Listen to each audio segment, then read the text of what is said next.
Assalamu alaikum, I'm Sohaib Saeed, sometimes known as Tafsir Doctor, and as you can imagine, I'm very interested in what the Qur'an says and how it's been understood and debates over its interpretation over the centuries. A few years ago, I was researching Surah Al-Baqarah, and when it came to Ayah 178, which is known as the Ayah of Qisas, I was struck by some difficulties in interpreting Al-Hurru bil-Hurri, wal-Abdu bil-Abdi, wal-Untha bil-Untha. And I found that the scholars themselves had a lot of things to say about how this wording is supposed to connect with the rulings that are known in the Sharia. So the solution to the difficulties I found in a surprising place.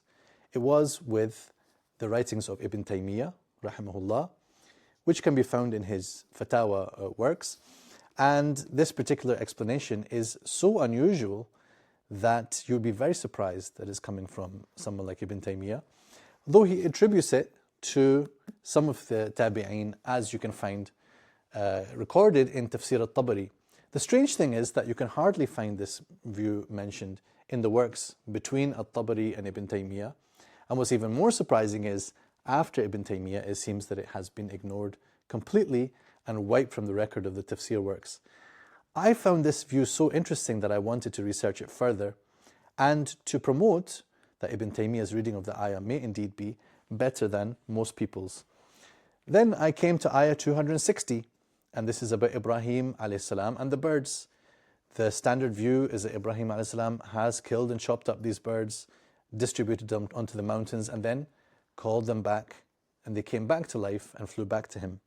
But there's an alternative view which is mentioned by Imam al-Razi, for example, in his Tafsir, and this goes back to someone called Abu Muslim al-Isfahani, a very different character than Ibn Taymiyyah.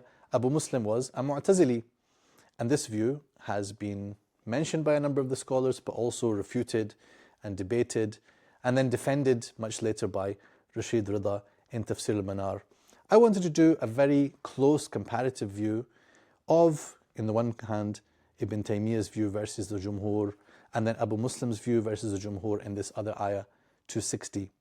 And these together formed the basis for my paper in the Journal of Quranic Studies called Fights and Flights. And that's what I'm going to go into with you, inshallah, to share some of the process and the insights that can be derived from these debates. Join us in our special seminar with Al-Salam Institute on the 8th of February. Barakallahu feekum. Assalamu alaikum.